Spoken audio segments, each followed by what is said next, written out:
with Drake and Josh, I felt pissed that started this whole mess. Josh Peck, ladies and gentlemen. He's an actor, comedian, one half of Drake and Josh. A staple of my childhood. Hug me, brother! The headline of the first 10 years of my life was single mom, never knew my dad, didn't have enough money for a slice of pizza. 15 years old, Drake and Josh. One would assume that you'd be like set for life. There was no residuals, and I'm as worried about next year's financial status as anyone else. I don't have that security. And I do want to say that I was not properly appreciated for my work. If I wanted to, at will, I could blow that up. 18 years old, you lose 127 pounds. Yeah. One would assume that dropping 127 pounds would make you feel different about yourself. I dealt with the effect, but I didn't deal with the cause. It was anger at my dad, it was anger at my circumstance. Everything was going right, and I still didn't feel like enough. Substituting what I used food for with drinking and with other substance, at 21, it all came barreling down on me. I hurt relationships and work, I worried the people that loved me, and I realized that I needed to do something. And what you do in that moment decides what's going to happen next for you. You cannot think your way into right acting, you have to act your way into right thinking. Is there anything that's really helped you that you might recommend to someone listening at home? Yes. So, before this episode starts, I have a small favor to ask from you. 2 months ago, 74% of people that watch this channel didn't subscribe. We're now down to 69%. My goal is 50%. So if you've ever liked any of the videos we've posted, if you like this channel, can you do me a quick favor and hit the subscribe button?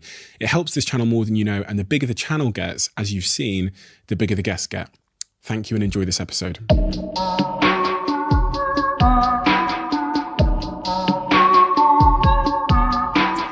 Josh, having read through your story extensively, it's quite clear to me that the most pertinent part of your story, and really like the through line, begins, the sort of dot in that through line begins with this dynamic your parents had when you were very, very young. Can you take me back to 1980s in New York to give me the context that I'll need to understand the things we're going to talk about today? Sure. I was born in 1986. I was born to a single mom, and I never knew my dad.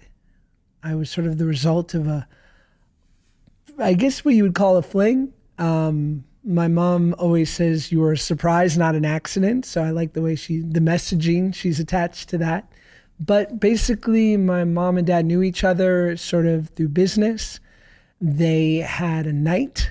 And 9 months later came me. So sort of so many different, especially now having 2 kids of my own, knowing how the process of creating life can be tenuous and random and arbitrary, and it can be incredibly easy or incredibly hard. To know that they were together once and it just sort of happened that way is kind of crazy. Makes you believe like, oh, maybe I'm meant to be here, or at least that's what I tell myself. But yeah, I was the result of that. And my mom, who was 43 at the time, knew that she'd always wanted to have a child, but wasn't sure she ever would.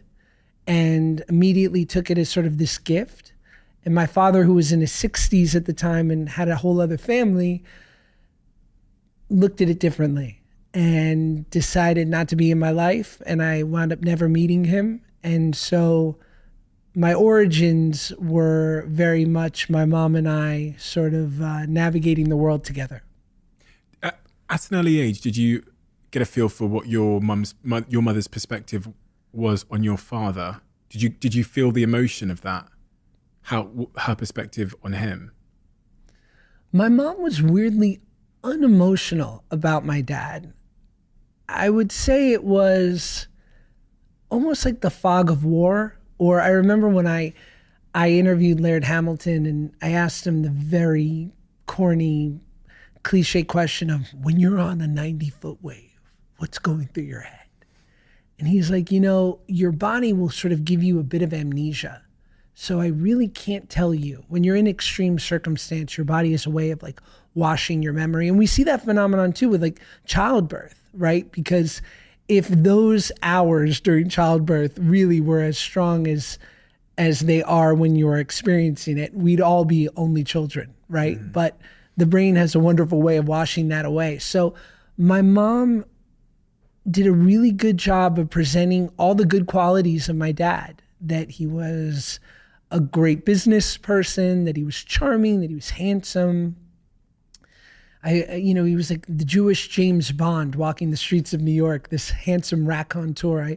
I say in my book, he seemed pretty sterling. His only sort of negative was that he really didn't want anything to do with me. So I think it wasn't until I got older that my mom sort of elaborated a little bit more with details. What was the emotion between you and your mother, and the emotion in the household at the time? Growing up, I know money was tough and things were slightly difficult, especially because your father had chosen not to be part of your life. But what was the emotion in your household, below the age of 10? The emotion in my household growing up, if I had to find a headline, right? Because sure, if you zoomed in on any moment, I could have been bullied at school, or feeling insecure, or feeling less than my friends who had traditional family systems, or how come I don't get to experience that? Surely there was plenty of that.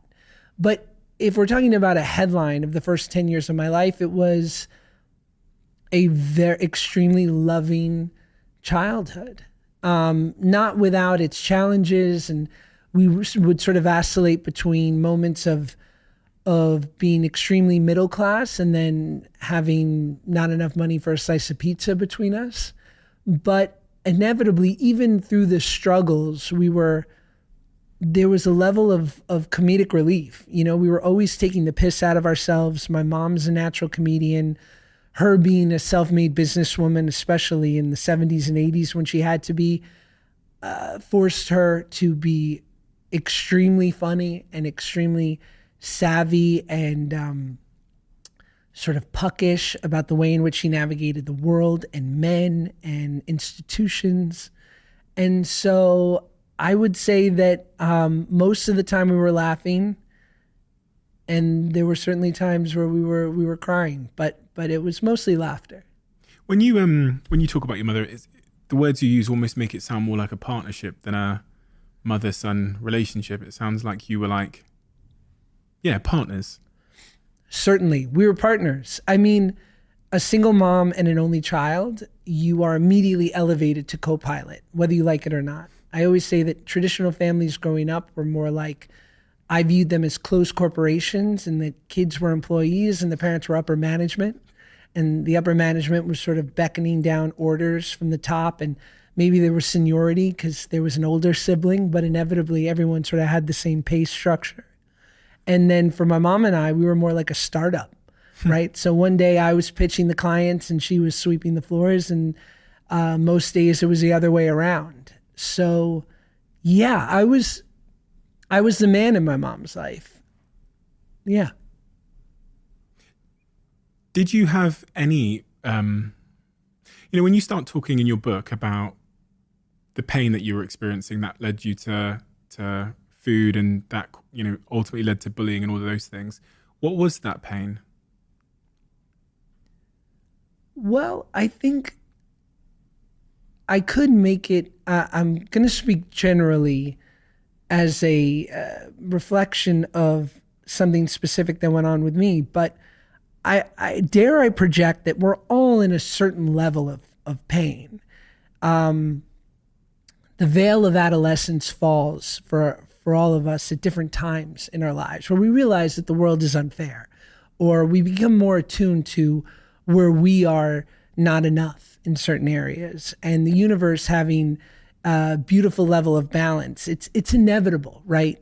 I don't know of any of Tom Brady's shortcomings, but he's got to have one. He's probably hiding it from the world. But there's always something that for us is a challenge, or something that's uncomfortable. And I think you'd be hard pressed to zoom in on any kid, and especially preteen and teen, who doesn't feel like ultra sensitive, that the world is unfair, wrestling with their place in this world, their identity, forming their identity. So for me, I just feel like that was impressed upon me at a really young age. If what's particular to me is I was really young And I think that was because of the dad stuff. I think that was because I was overweight. So I just knew that life was going to be more challenging with these set of circumstances that were, at that point, felt like sort of thrust upon me. I didn't know that I was sort of eating in an unhealthy way. I just felt like I eat fruit snacks like every other kid. I just, do it in an excessive way. So I think that pain was just born out of what we all feel, is that it hurts to be different, and it hurts to know that life is going to be challenging. Earlier on, you said the word comedic relief when you were talking about the relationship with you and your mother. Comedic relief, the word relief almost makes it sound medicinal, like some kind of medicine in your household. What role did comedy play in your early years? Comedy is, for my mom and I, it's everything. It's everything we loved, watching movies and television together, sitcoms and stand-up comedy. It was a release. It was a superpower. It was something that came to both of us naturally. I'm sure as a byproduct of my mom's rearing and upbringing. And she even talks about her dad, who I didn't know, my grandfather, who sounds like a pretty deeply imperfect guy, but was a showman and did love to tell jokes and be funny and a bit of the center of attention. And so for us, it was a currency. It was something that worked immediately, and it could control the energy of a room. It could endear people to you. So you could really use it to your advantage. But if anything, it was a wonderful distraction. The other thing you describe as a distraction is TV. Yes. You refer to it as an escape for you at that time in your life. And you said in your book, Happy People Are Annoying, that sitcoms were your favorite. Why were they your favorite? Well, sitcoms, especially at that time, I talk about how my best friends growing up were The Fresh Prince of Bel-Air and Billy Madison and Happy Gilmore. And sitcoms had some universal sort of qualities in my experience. It projected a healthy family, right? So it was Family Matters. It was, I guess Full House was a healthy sort of non-classic family, right? Because it was the dad and the uncles. But these were families that I wanted to be a part of. And then there was a justice to the comedy in the sense of you didn't have to interpret it. It wasn't it wasn't subjective. It was objective. It was clear what worked and what didn't. It got a laugh. And at that time it was a live studio audience, so something got a laugh. And I would just lose myself in hours of watching these television shows. And I was absorbing the rhythms and the qualities through osmosis. I didn't even know it at the time. But it also served as this wonderful escape. And I say that becoming an actor was like, for me, going to work for the hospital that cured my disease. It felt like my way of saying thank you for taking care of me during that time. What was the disease? Well, I know it's a metaphor, but... Yeah, it's just like sort of a metaphor for my discomfort, for having a lot of time on my hands because I was an only child, because my mom had to work a lot to support us, because there was some financial insecurity, just sort of all of the discomfort going on in between my ears was sort of muted when I was losing myself in those shows. One of the other things that we've touched on briefly that you describe in a medicinal manner, I think the quote in your book is actually, I didn't know it at the time, but obviously I was definitely medicating something deep within. For me, when I think about my childhood, the singular, powerful and all-consuming memory that comes to mind is being fat. It wasn't a habit, it was a love, my first love, when you're talking about food. Oh, yeah. Well, that's how you put on the weight. Yeah. Food is great. I mean, you're a very fit person, but I imagine you're a fan of food. I love food. Everybody does. The whole world does. Yeah. You know who's not like the biggest food guy? Who? John Stamos. And I don't mean to drop names here, But we did a show together, and he's like, I could eat a turkey sandwich and be okay with it, like most days. And he's like, sometimes I'll forget to eat, and yeah, I like a nice meal here and there, but I'm not too absorbed with it. And I'm like, I don't identify with this. You and I are built differently, John. Well, we know John Stamos is built different. But yeah, I mean, the whole world's obsessed with food. I was obsessed with it in a way that led to me being very overweight. When you say very, very overweight, how much is that in, I guess the metric here is pounds, isn't it? I can give you kilos. No, I Okay, can't. okay. But what's kilos? About 2.5 pounds? You're asking the wrong person, 2.2. You want to do stones? I know you're from the UK. Pounds, I'll let's do pounds. stones, babe. For 14, 15 stones. Yeah, I think, well, like basically it's funny because I was just kind of like a normal sized human till around 8 or 9. And then I got kind of chubby. And then I put on a lot of weight, but it was only from about 13 to 18, where I was about 100 pounds overweight. I was about 290 pounds. Okay, which is 130 kilograms. Probably. And you're 9 or 10, you said? No, I really put that weight on probably around 9 or 10. I was probably 180, 190, but I was only, 5 foot. And then as I got a little bigger and older and also could, go to restaurants or grab fast food by myself, I put on the pounds. I've come to learn over the years, actually quite recently, the link between how I feel and how I eat. Yes. There's lots of these links in our lives. One of them is how we feel and money, how we feel and how we eat. I'm sure there's many, many more, but these are all like psychological tools in many respects and medicinal tools often. Was there a point when you realized that the link between your relationship with food and how you were feeling?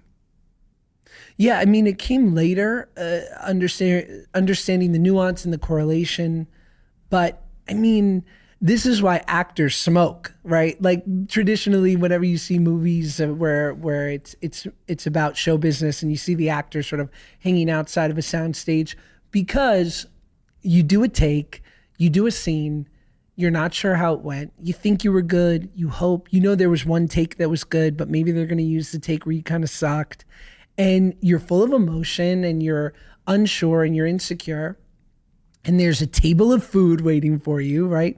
Beautiful craft service like you've never seen, hot and cold.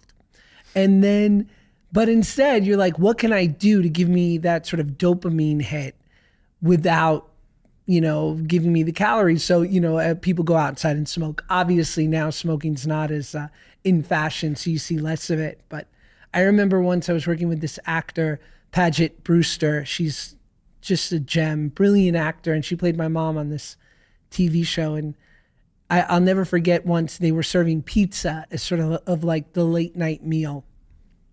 We were working long hours, and I remember her pulling the cheese and like pepperoni off the top of the pizza and eating it. And she just sort of said, "This is the actress pizza," right? Without the bread.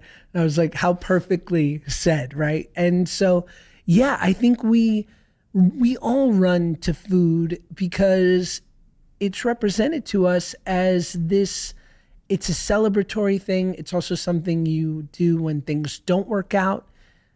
It's a cheat day. But like, think about those words, right? We reward ourselves with cheating, right? It's a funny sort of corollary, but, and it's ubiquitous. It's holiday. It's pumpkin spice season at Starbucks. Like all of these, every great event is accompanied by a meal, even the worst events, right? Like what do you hope for after a funeral? Well, there'll be a nice spread. We'll go back and we'll have a nice spread. When you say you were medicating something deep within, it seems like your relationship with food was a little bit more unique, shall I say? Yeah. So I don't think a lot of people would say that they are using food as a way to medicate something deep within. Well, they're probably using it in some version of to medicate, but maybe not. I did it in excess. Right. I did it to an extreme, in an extreme way. Yes. There's a paradox there which you highlight in your book where you say that like you were doing it to ease pain, but it caused more pain. which is I guess is the case with a lot of things where we have a unbalanced relationship with them, where like there's the short-term reward of the dopamine hit that you describe, but then the long-term punishment is like the critique, right? And the self-talk, I guess, and the teasing, as you refer to it in your book. That's you experienced that the kind of like short-term pursuit of the dopamine hit. Short-term pain, or short-term gain, long-term pain. Yeah. Yeah, I mean, it's a paradox of addiction, right? It's us running to.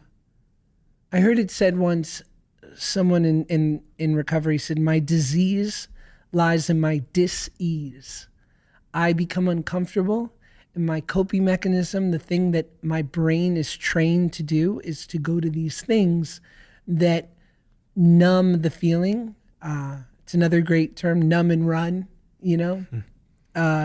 It numbs the feeling, it cauterizes it temporarily, but inevitably it never deals with the underlying issue. So that continues to grow and push the boulder up. So it requires more and more medication.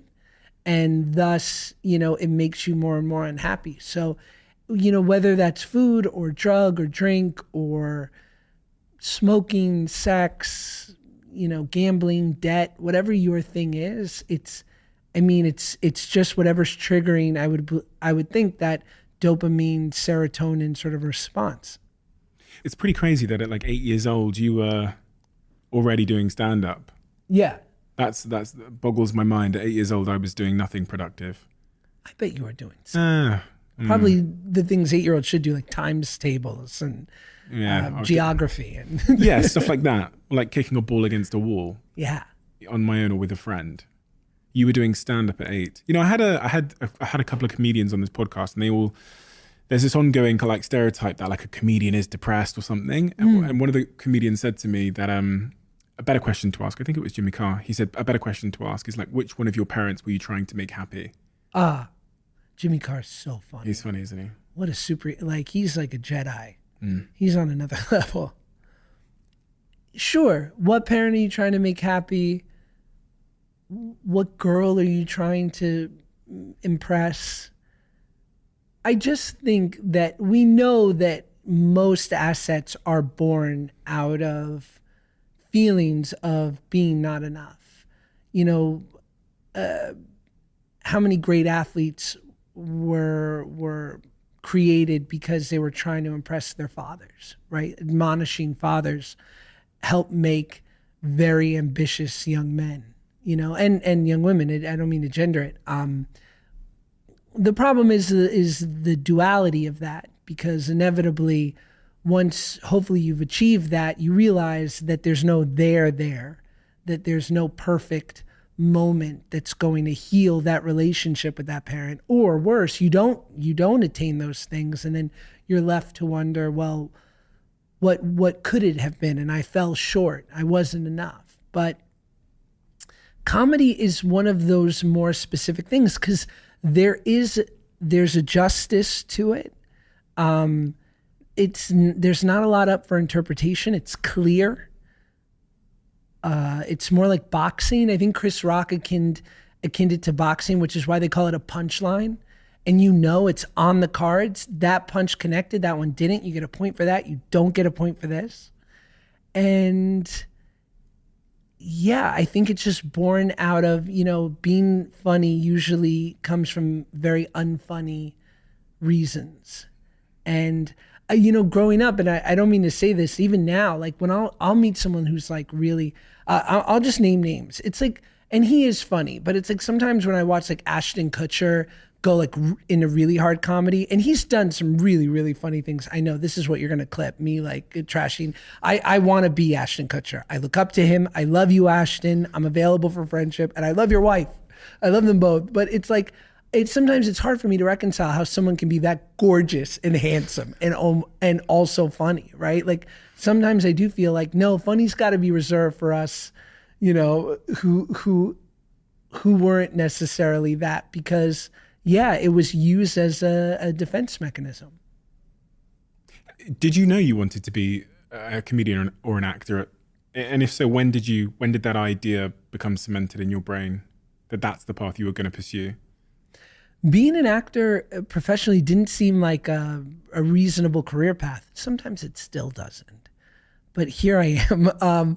It was ridiculous. I grew up in New York. I'm not a Nepo baby. I have no connection to show business other than a very shticky mother. Do you know this word, shtick? Yeah. Okay. Like, I have a mom who loves a bit, and she's a natural performer, has a beautiful singing voice, but literally no connections to show business in any way. So it was not reasonable to think that there would be any opportunity to do it professionally.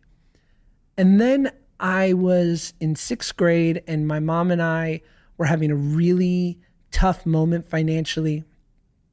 We were living in an apartment on the east side of Manhattan. It was like a studio apartment, and we would sort of switch off between the bed and the couch. One night I'd get the bed, one night I'd get the couch. And I remember my mom saying, you know, there's a performing arts high school that you should audition for. And I said, but I'm going to go to the high school in my district, like where my elementary school was. She goes, you don't have a district anymore. We don't live there anymore. And I realized, okay, well, yeah, maybe I'll give this school a shot, because I'm not going to be in high school now with my friends who I grew up with. And I auditioned, and I went, and I got in. And suddenly I'm walking the halls of this school, the Professional Performing Arts School, which is in the theater district in New York near Times Square. And they had alumni like Alicia Keys and Jesse Eisenberg and Claire Danes. And they were all older than me, but all of a sudden I'm seeing kids who are in Broadway shows, TV shows, and they're studying, but they're also successful on this like grown-up level. And it seemed possible that you could make a living doing this thing that I loved. So I remember that was the first time where I had a suspicion like, oh, this might be a long-term gig. And eventually then once it became a way out of my circumstance, and it allowed me to sort of contribute to the family financially, I was all in. It just seemed like an escape. And you were what age then? Like 12, 16? I think I was 12, yeah. 12. And then by 16, a chance meeting with someone from Nickelodeon sends things in another direction. No, that was 12. Oh, when you were 12? I used to audition like every other day at Nickelodeon. Their Viacom headquarters was in Times Square. I've been, yeah. Yeah. Yeah, I know the one, yeah.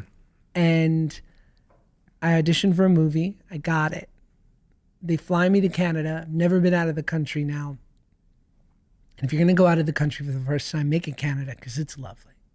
And I'm sitting there one day in Calgary, Canada, making jokes to some 40-year-old guy with a great laugh and a huge parka. And my mom sidles up to me and she goes, you know who that is, who you were making laugh? That's the president of Nickelodeon, a guy named Albie Hecht. You should tell him that you want to be on All That, which was kind of SNL for kids at that time. It was my dream.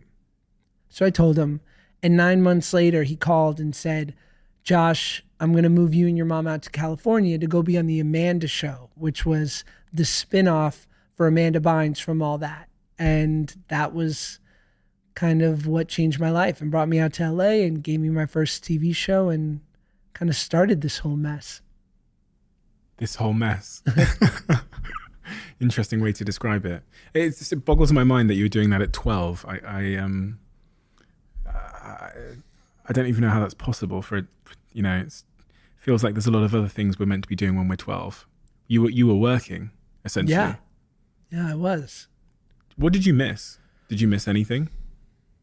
In hindsight? A lot. I mean, you can speak to it better. I don't know what I didn't miss. I mean, but if you had a more traditional sort of adolescence, did you? Yeah, I did, yeah. Yeah. Yeah, so like school stuff, like the prom and playing football and with the team and, Primary school? Primary school as well, yeah. Figuring yourself out more than anything. Uniforms? I wish I went to school in the UK. It seems awesome. Yeah, it's not bad. Yeah. Oh. I loved Matilda. No, room for improvement. Oh, Matilda's dope. It's dope. It's such a classic. I missed out on a lot. Absolutely. It's funny. People love this question. It kills me. I don't know why. because now I have two sons of my own, and they're always like, "You gonna put them in show business?" Like, it's weird. I don't know why that is. I don't know if people say to lawyers or carpenters like, "Is your son gonna hit nails? Like, are you gonna like read your son depositions?" I guess because the idea is that why wouldn't you want them to? And while I would love for them to, if they love performing, to find some joy in it, my upbringing, my circumstance was so specific. It was inevitable that if this was meant for me, that it was going to be meant for me. And I mean that as we could move 3,000 miles because it was just me and my mom. You know, we could uproot our whole life. I was an overweight kid, so I didn't get a lot of self-esteem from the traditional systems that kids gain it from. But I found this performing thing, so of course my mom goes, well, I'm going to nurture this the way I would if it were Little League or it was an instrument. So my environment, my upbringing allowed for me to go on this really non-traditional path. My kids don't have that. They have a very different experience. They have like a very rooted household. They have a huge family. They have a mom and dad. And it's not necessarily that one's better than the other, but it's just like their experience will be different. And if when my son's 18 and he's like, I want to go to Juilliard or I want to do it professionally, that's great. But maybe his circumstance won't lend itself to start that early. It's so interesting. Yeah. But it makes so much sense, you know, that circumstance and struggle are factors that orientate us towards our mission. And it's so you know, I think we often understate how like trauma and things we'd never wish on a child end up creating their brilliance. You think about like the brilliance you've created, the work you've created that is brilliant. So much of it has a through line way back to things that you would never wish on your kids. Yes. Right? 15 years old, you start filming the pilot for Drake and Josh. One of the things I found really interesting when I was reading through your book is one would assume that such a hit show, a show that we all knew very, very well in the UK, off the back of it, one would assume that you'd be like set for life financially. Yeah. And you write about how that's like, that was certainly not the case. Yes. And I do want to say that my first Kids' Choice Award was won at the UK Kids' Choice Awards in London. Now, I had been nominated a lot. It's not sour grapes, but allow me to continue. I was not properly appreciated for my work in the American Kids' Choice Awards, but it took you brilliant people in the United Kingdom to appreciate my overweight but wonderfully comedic work as a young actor. So I want to thank you. Yeah, I think, look, I'm so pleased to talk about this stuff with you, someone who's like, has wonderful insight into the book and is interested. And it felt like the book for me was sort of like, I don't do a lot of this anymore because the book felt like sort of a chapter ending in my life. It was me editorializing my life. It was commenting on the things that I felt were perhaps misunderstood or didn't have enough clarification or description.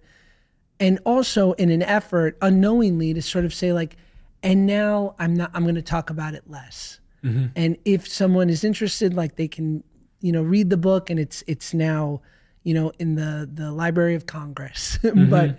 And so to that point, I felt the need because over the years, people would either say it in a cheeky way, like, oh, well, you don't have to worry because of the residuals. Or they would say just something random like, it would actually be part of decision-making or something that it would apply to me. They're like, well, Josh doesn't have to worry. And I was like, well, I'm not complaining, but I'm as much, worried about next year's financial status as anyone else because I don't have that security. So yeah, with Drake and Josh, there was no residuals and Kids TV didn't have that at that time. And I got really honest and I sort of broke it down because Ryan Holiday, my friend and sort of advisor on the book, was like, if you don't, he's like, it's gross to talk about money, but if you don't actually give a sort of exact picture of what it was, then people won't understand.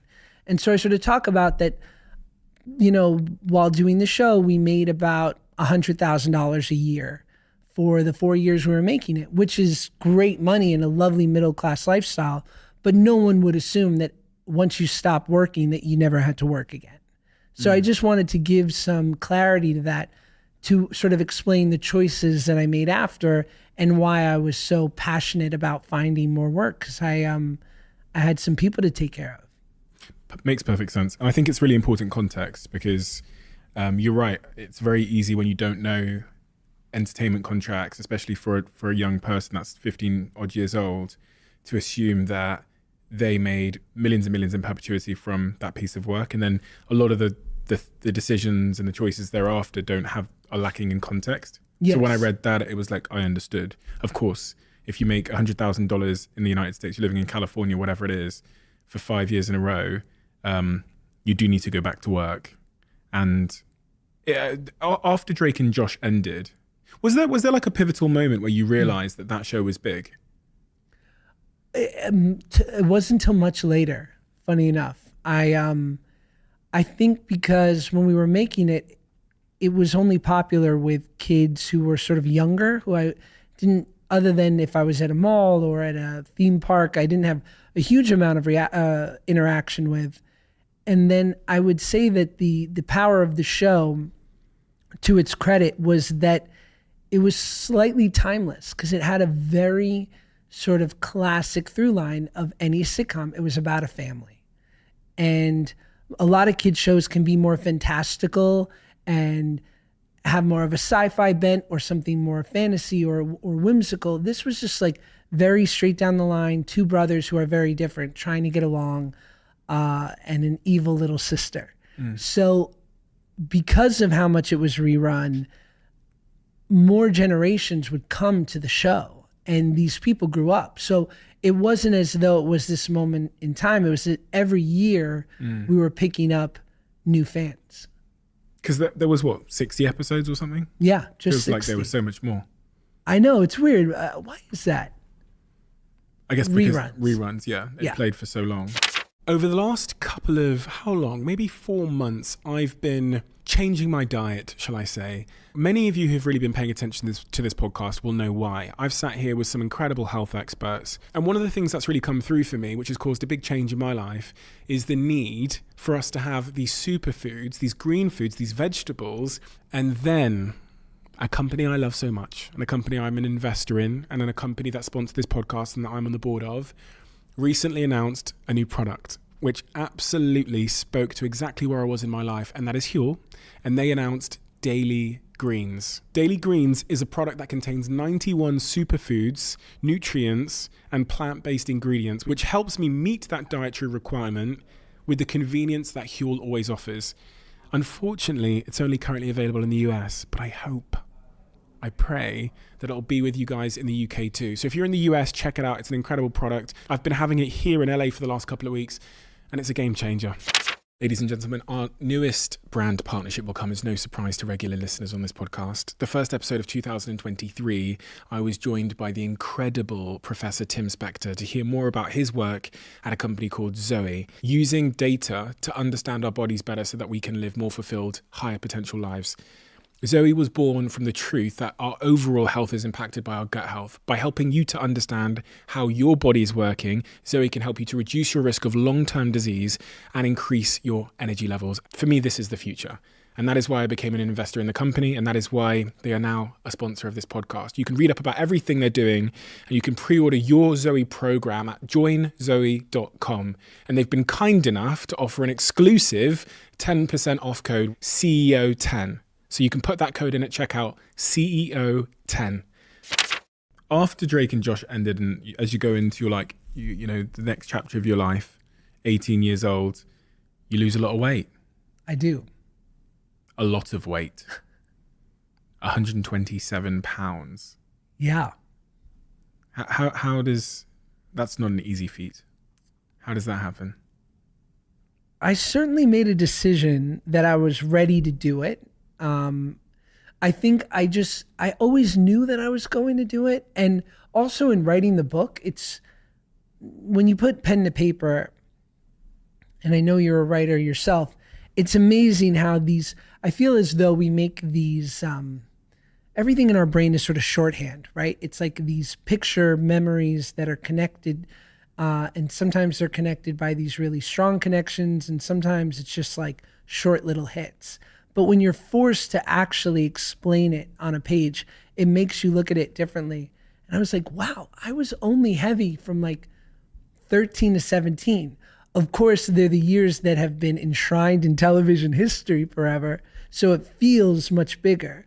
But had I just been like a normal kid, I would have burned my yearbooks and sworn my family to secrecy, and I'd never bring it up. So I think it was a number of things. I was ready. I think naturally, like my body was ready to let go of it. And I just knew that I felt like because I was so insecure, I had missed out on a lot of my teenage years.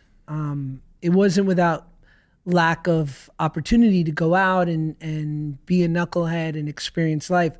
I just didn't want to do it because I didn't love the body that I was in. So I felt like if I didn't act now, I was going to lose some really important years. Is there a process that helped you? Because I'm thinking about how you referred to it as being like medicinal, your relationship with food, and that's like deeply psychological. So to like upend that deep psychological force or that relationship with food is no easy feat. So like what's the process? Is it therapy? Is it what that makes that kind of upends that psychological force or replaces it? Or I think it was I've had a therapist that I've gone to since I was 15 and I still see here and there. So my mom kind of knew, I think she saw it in me early on that there was just a lot going on, be it my dad or the weight stuff. And then I think I would just, in the way that change is born, pain is a great motivator. I was sort of sick and tired of being sick and tired. And I knew that I had to let go of something. I don't think I knew exactly what it was, but if I'm looking back at it now, it was this anger. It was anger at my dad. It was anger at my circumstance. And I just remember I was 17 years old. My mom and I would drive back to New York every year for like 2 months. And we would just go and see family and hang out in the city. And I just started to walk. And up until then, I would do these really intense, attempts at keto or these extreme diets on a Monday, and I would fail by Wednesday morning, and then it would be back on again. But this time I said, I'm just going to try to make a small change every day. And I would walk the city for miles, and I would listen to music, and I would dream of what my life could be. And I started eating better. And slowly but surely, that summer I lost like 40 pounds. And then over the next year, I lost another 40. And then over the next year, I lost another 40. in chapter 5 of your book, you say you had a new body, but the exact same self-hating mind. One would assume that, dropping 127 pounds, one would naively assume that dropping 127 pounds would make you feel different about yourself. Yeah. Well, it's to sort of the themes that you've mentioned throughout this interview. It's cause and effect, right? Like, I dealt with the effect, but I didn't deal with the cause. And unfortunately, there were some issues at play. There was some unresolved pain and work that needed to be done that I wasn't even aware of, but it was all at play under the surface. So when I no longer had that thing that was helping to sort of keep those feelings at bay, they reared their head, and I needed to find something else. I didn't know that it was going to be in the form of, drinking and sort of alcohol's cousins.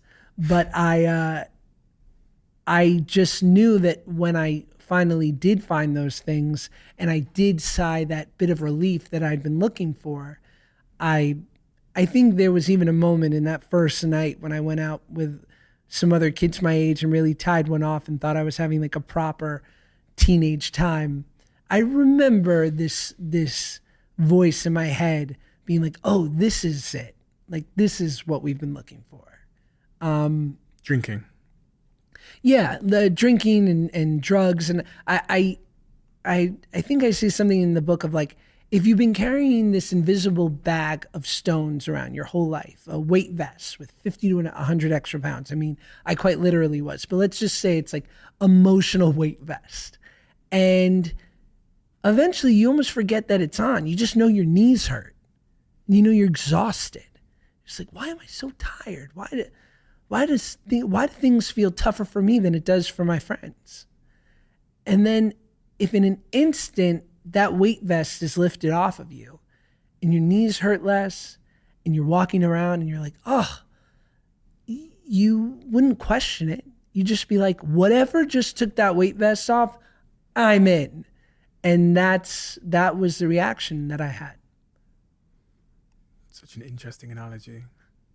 The weight vest, you said the term self-hating mind. For someone that hasn't experienced a self-hating mind, what is that like in detailed reality? Is it literally thoughts that you can recall that are being pessimistic? I probably, if I could edit my book now, I would be probably less I'd be less revealing. No, I would be less I would be less I would be a little harder on myself and say it's self-centered.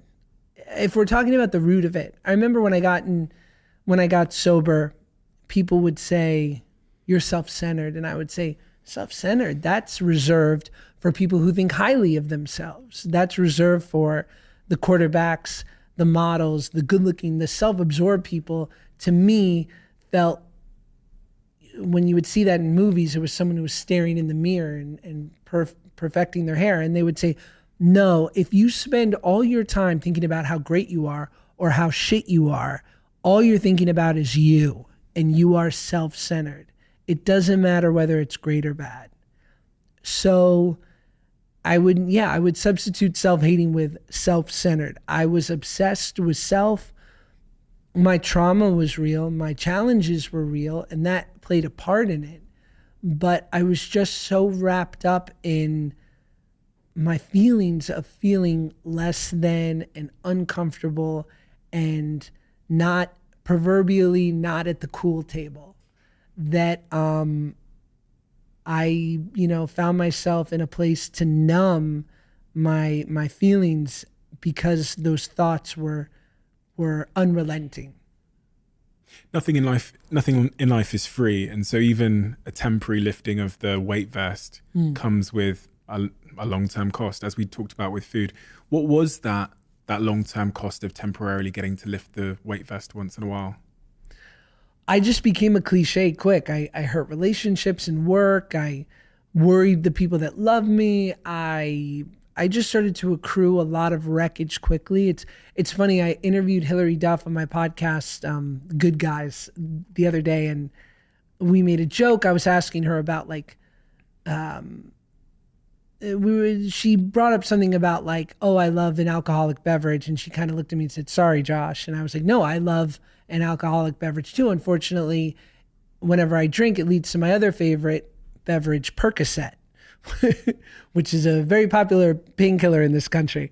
And I remember people sort of saying like they were so sort of, they just didn't know sort of my, they didn't know that part of my history, right? So it was something that it was this thing that I was sort of navigating and balancing, kind of how much I would sort of talk about it and reveal, and then also sort of this balancing of like the things that I also wanted to keep private.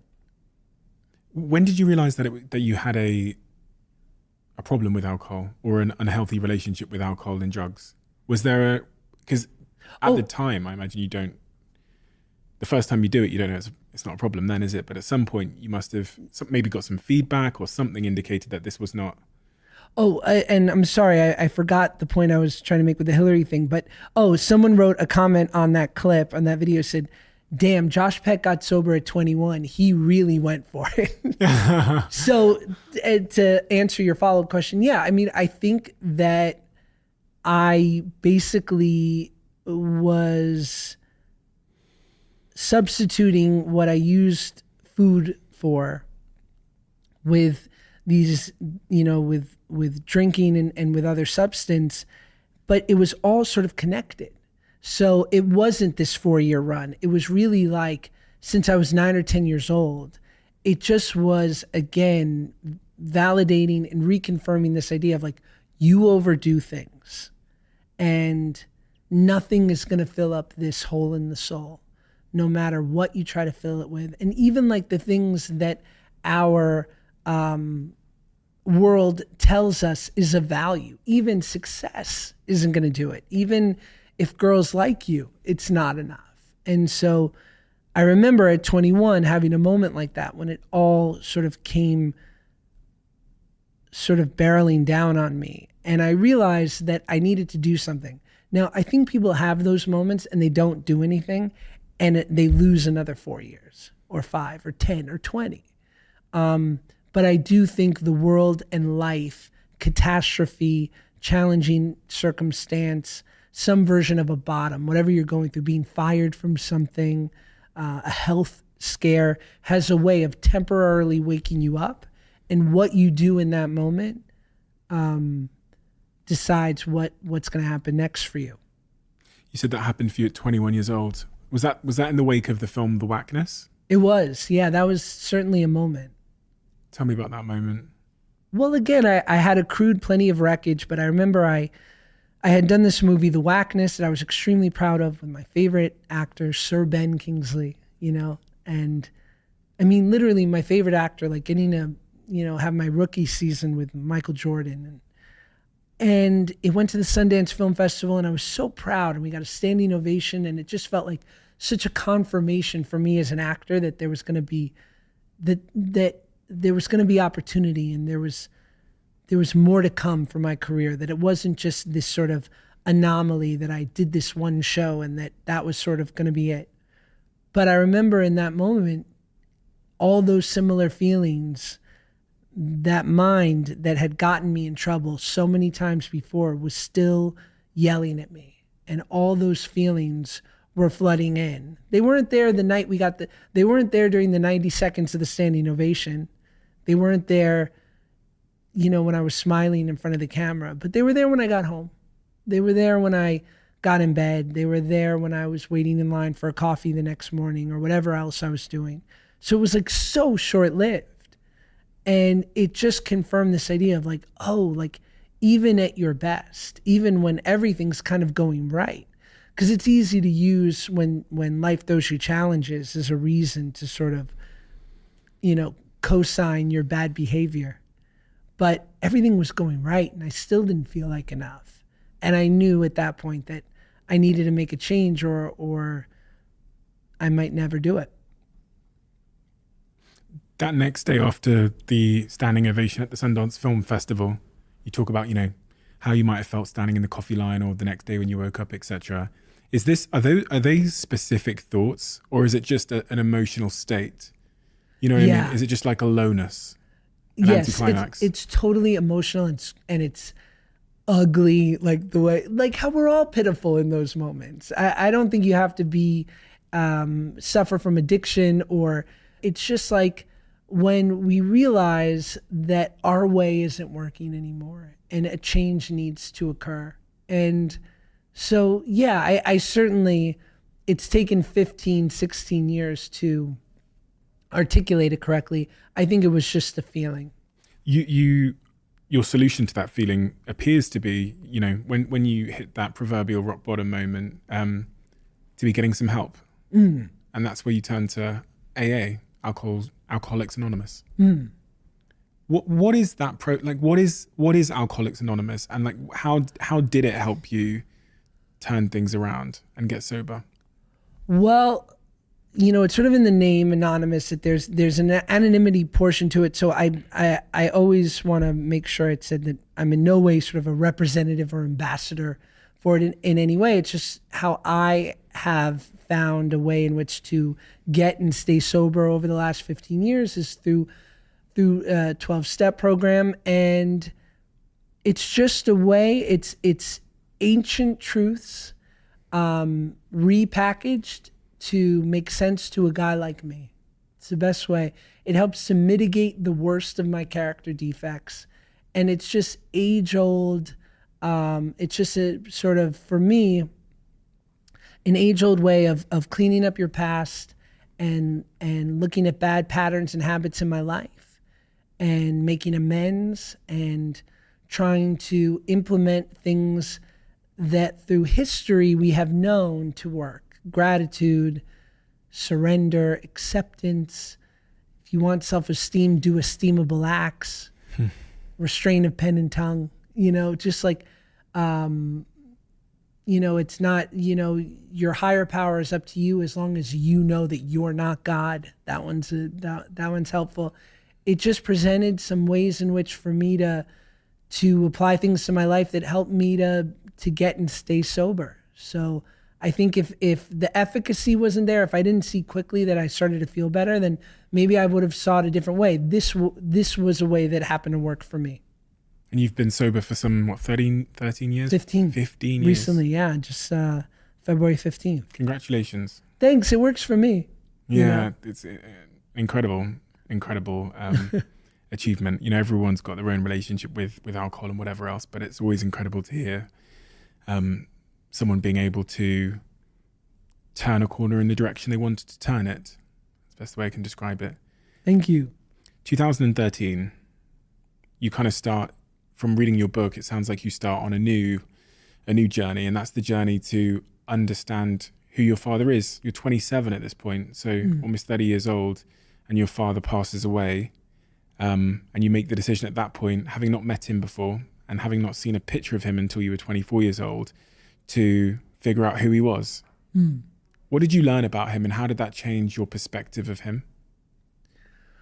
Well, I remember I'd always sort of toyed with this idea of meeting him, and yet I think I knew deep down I never would, because my creation of him in my head, the way that I sold him to my friends or the way I would portray him to people felt like my weird cosmic consolation prize. Like, I don't get to have him in any way, but I can present him to people in the way in which I choose. Not that I was telling people that my dad was, the first man on the moon or anything like that. It just was like, my mom knew that he was that he was Jewish and that he was Sephardic, which is a type of Jew that tends to be from either the Middle East or from Morocco or French or it can be South America, Mexican. And so for me, I would just like ping pong where he was from. Sometimes he was from Spain, sometimes he was from Israel, sometimes he was from Morocco. Like, I just would kind of present it as I so fit. And it felt like if I ever met him, well, then I lost even the illusion or this creation of my dad that I wanted to make. But when I found out that he passed away, it also felt like a little bit of this thing that I'd been carrying around, this emotional grenade that I could, I had the power in the sense that I could show up and he had this whole other family and these grown kids and a wife. And if I wanted to, at will, I could blow that up for him. If in theory he never had told them anything, I was never going to do it, but it was nice to know, right? Like whatever version my head was telling me, like to keep me warm at night. So when he passed away, I was like, oh damn, he won, right? Perfect record. Like he set his mind to something and he stuck to it. He's like, I'm never going to meet that kid. And he didn't. And I never got that moment to sort of say like, how dare you? I don't know if it would have been that. Probably wouldn't have been. It probably would have been like, hey, I'm your kid. What's up? Like, do you want to get a coffee? But, all of that was sort of taken away from me. So I felt pissed that I had to mourn this guy that I never knew. And that I was mourning, like mourning is, in theory, sort of the worst part of, it's sort of the other side of love, right? It's that the gift is you get to love in the embrace of someone. And then what comes with that is that eventually, if they're not here anymore, you have to mourn them. You have to mourn what was. And I was like, there was nothing. And I still have to get the crappy side of this? Doesn't seem fair. But it forced me to do something that inevitably led to my amends and my amends that I gave myself, which was I randomly looked up his kids on Facebook. My friend figured out a way to, my friend, a buddy of mine basically was looking with me and was like, oh, there was a connection between him and my sister. They had attended a similar like workshop or some kind of like education program. He's like, maybe under the guise of that, I could become her friend. And like, then, you know, I could see if on her profile, she has any photos of your dad. I had never seen what he looked like. She accepts it. And I am immediately given this like treasure trove of photos of his life. And I'm seeing him at their bar mitzvahs and weddings and all these events. And I'm seeing these beautiful tributes that his friends and family are making to him after he passed away. And it made me realize that like what my dad was for me wasn't the only part of him. You know, it certainly was a real part of him, but he also was this great dad, just not to me. And that's not valid. That's not valid. That's a part of this imperfect man. So it like gave me a little bit of forgiveness for this guy. And it made me realize that he was probably scared and he had probably had this great perfect record with his family. And then this blemish occurred and he did the best that he could. So in a weird way, seeing that he was good to them made me a little more okay that maybe he wasn't great to me. And then of course having a son of my own and being the dad to my two boys now that I wish my dad was for me was sort of like the ultimate amends to 8-year-old Josh. What's that journey been like? You know, I almost view it as like an emotional journey on like some kind of like graph or something, almost like a roller coaster from when you were young to where you are now in terms of the perspective of your father and the relationship. You know, was there resentment at one point? You seem to have gotten to a better place with it now. Yeah. But what's that journey like?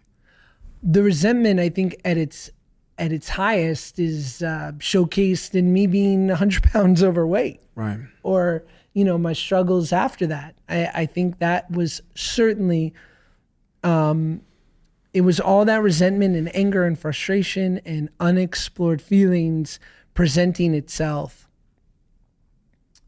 as whatever that was, as those addictions, right? They were the manifestation of a deeper issue. They were a symptom of a deeper issue. I was just pondering because I know people that haven't had a relationship with their father. Obviously, nothing is definitively causal. Like, it doesn't necessarily mean you're going to turn out any other way. But one of the trends you tend to hear about is when is that connection between not believing you're enough and your father not being around. Are they connected for you? Like do you know what I mean? I'm saying, does the absence of your father, did that ever leave a thought that said he left, you know, that means I'm not enough because he chose not to be here? It must. Right. I don't see how it couldn't be. Right. But what I've also learned in being sober this long and hearing a lot of other people's experiences, that my story, my feelings are not rare, but they're not a monolith. They're not singular. Yeah. I've heard plenty of stories of people who had like pretty idyllic upbringings and they just happen to suffer from this thing where they do too much. And this particular mental bend that makes them look at life or makes them seek out a way of numbing their feelings. So what I know now is that certainly I think you're right. It was part of my story, but it's not the only way. I think I've kind of grown in, that trend in my mind has grown a little bit because I spoke to Gabor Mate, who's does a lot of childhood trauma stuff. And one of the things he said is that as children, we're narcissists. I've never been able to forget that. And we think everything is about us. So right. If the father leaves, for example, instead of thinking, well, that's because he has another family or because he's scared or whatever, that's about me when you're younger. And then you, as you say, you had your own boy. Yes. Now 2 boys. Crazy. 2 boys. You have kids? Not yet. I could tell because you're in such good shape. Were you scared to become a father of your own? Terrified. Because I didn't have any work life experience. Yeah. I just didn't know. Look, I'm a formerly chubby musical theater kid from New York. Like, I never thought anything that was masculine. I never thought I had the prerequisites for that. That was like inherently dude-ish. Like, I've always been like a guy. Like, I love boxing. Like, I've always broed down. I've always, had all those inherent qualities, but those things that felt like presentationally macho or dude-esque, I was just like, oh, I don't have that. And so, yeah, I wanted to have a girl. And then when my son was born, my wife and I didn't find out the sex. And so, at 9 months and a couple of days, when the doctor was like, what is it, Josh? And I got to announce to the room, like, it's a boy. I was like, oh, of course, because it was required for me. My life turned into man school, especially in sobriety. I had to learn, and I don't mean to make it this blanketed definition, for me, what it meant to be a man and the qualities that I had to sort of accrue, the things that no matter how great my mom was, couldn't give me because she was just limited by what one person can do. The things that I learned from my big brother, Dan. I've had a big brother, in the States we have the Big Brother Foundation. I've had a big brother since I was 8 years old, and things that I learned from him. And then eventually my father-in-law, who I really look up to, and all the great men in my life, and all these assets, these tools that I had learned, when I had my son Max, I was like, okay, here's my opportunity now to implement that and see everything that I've collected, what I can give him.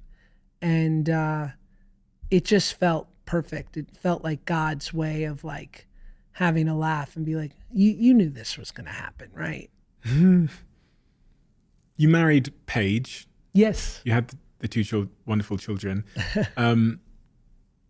I had a guest on the podcast quite recently who described somewhat of a similar upbringing where the father wasn't around and him and his mum acted almost like pilot and co-pilot. And one of the terms he said to me, I can't remember, it was something ancestral something.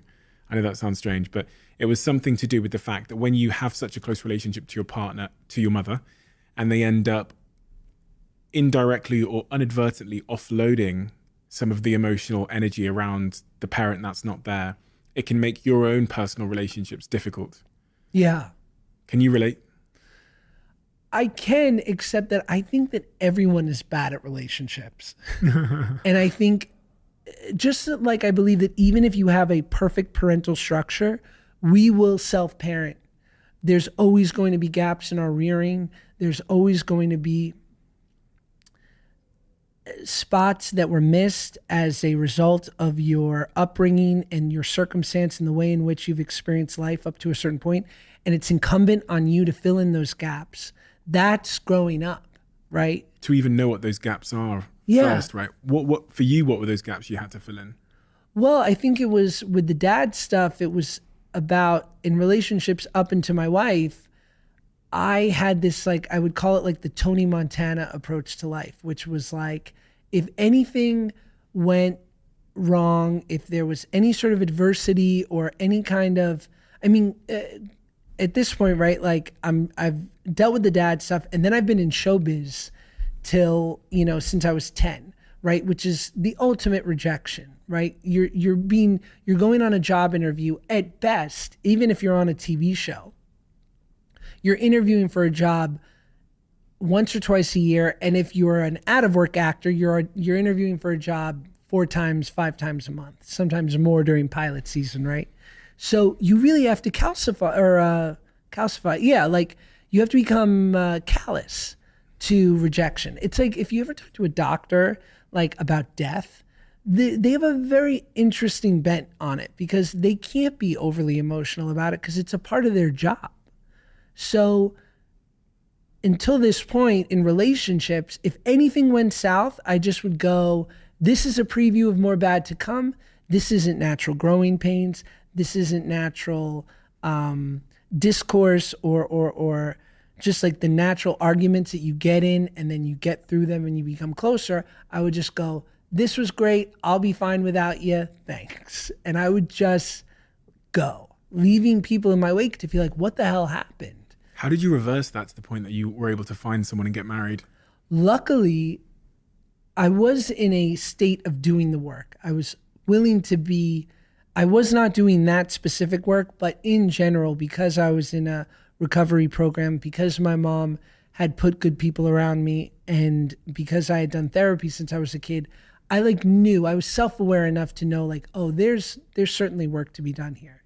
But it wasn't until I had a woman like my wife in my life who taught me a better way, who came from a family that doesn't leave.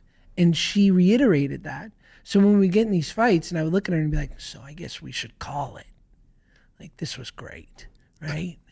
She'd be like, what? No, I'm not going anywhere. And neither are you. And we can be mad at each other. We can be mad. We can go to bed mad.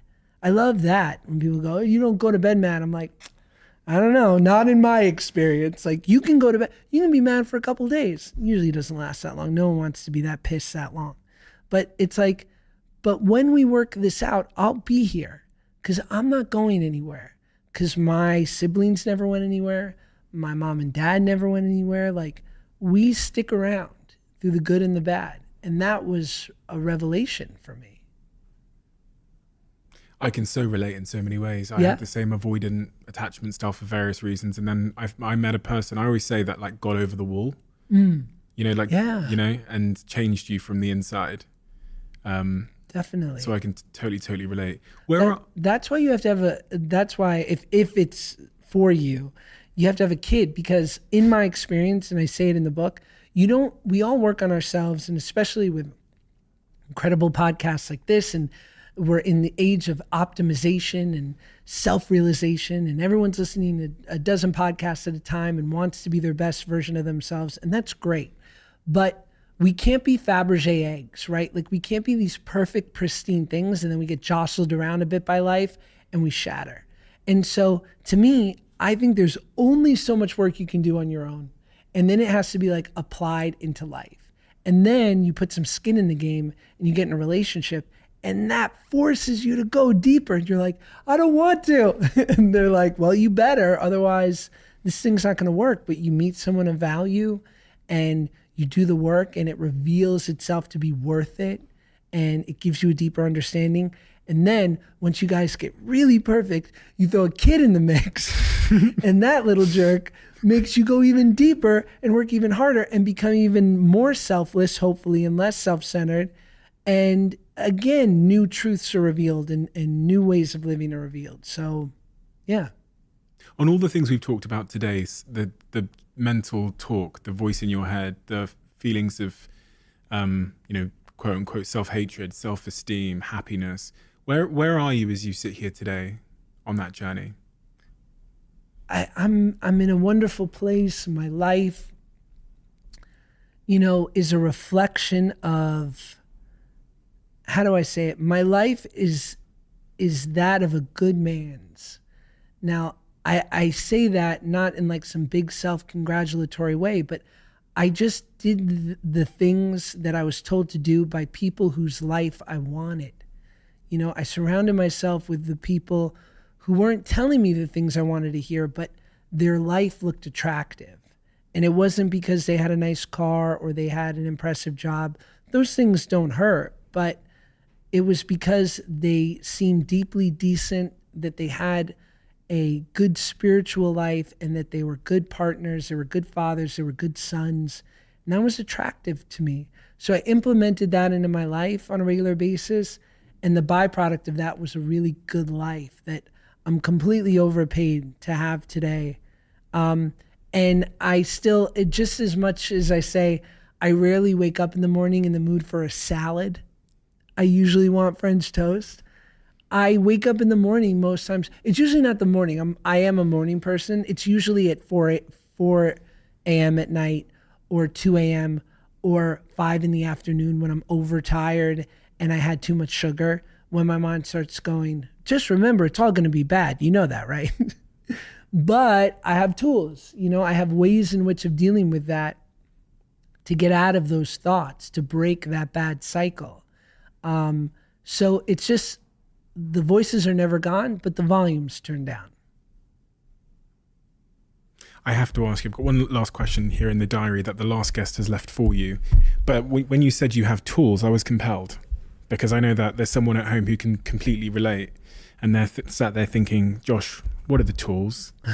Is there anything that's really helped you sort of turn down the volume on that you might recommend to someone listening at home? I would just say, and my friend John, AKA Wheels,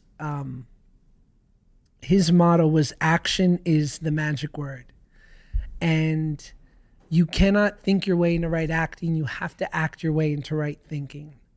And I always felt like I'm reasonably articulate, and I've prided myself on having what I thought was like a good mind. I gotta be able to think my way out of this thing. Like, I have to be able to impress my will on this thing and wrestle it to death. Like, I just can't believe it. And it's the duality of these things, because didn't I get myself this far? Didn't me taking my life and my will into my hands, didn't I get all this success and notoriety and blah, blah, blah? And it's like, well, there was a part of it but maybe you got that in spite of it. Maybe the truth is that these things, they need to be governed, they need to be throttled, because inevitably they'll pervert, they'll ruin, that I just learned this. They say a couple bad apples, but the next part of that is a couple bad apples ruins the barrel, right? So it's like, I have to be careful with those thoughts and those feelings, because they can ruin everything. So what I would say is, when I take the action to get out of self, when I become in service to others, when I do some reading, when I listen to a great podcast like this about people who are seekers, who are trying to better themselves, if you take the action, something will change. If you sit and you try to wrestle it, in my experience, it'll never work. Amen. The question left for you: who is the one person in your life that deserves the greatest thanks? And if you were to give them the thanks today, what would you say?